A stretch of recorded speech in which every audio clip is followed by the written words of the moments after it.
होती, परंतु तुमच्या आमच्या सुदैवानं आता महापालिकेची निवडणूक त्या ठिकाणी सुरू आहे। या महापालिकेची निवडणूक लागली त्यावेळी भाजप आणि शिवसेनेचे लोक काय म्हणत होते की काँग्रेस आणि शिवसेनेला उमेदवार सुद्धा मिळणार नाही, असं त्यांचं चालू होतं की उमेदवार मिळणार नाहीत, एकतर्फी निवडणूक या ठिकाणी होईल।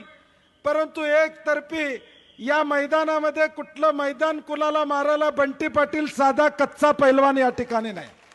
मैदानात एकदा आम्ही उतरलो, कुस्ती जिंकल्याशिवाय आम्ही घरला जात नाही, हा आमचा इतिहास या ठिकाणी। कुस्ती जिंकल्याशिवाय परत जात नाही, हा आमचा इतिहास आहे। आणि म्हणून त्यांनी किती वल्लग्न केल्या तरी उमेदवार आमच्याकडे 400 होते, शिवसेनेकडे 100-200 उमेदवारांनी अर्ज केले। शेवटी उमेदवार देताना आम्हाला अडचण आली, एवढी आमची परिस्थिती या ठिकाणी होती।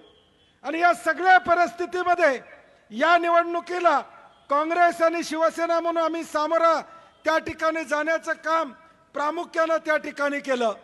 आज या निवडणुकीला सामोरा जात असताना 74 ठिकाणी आम्ही काँग्रेसचे उमेदवार उभे केले।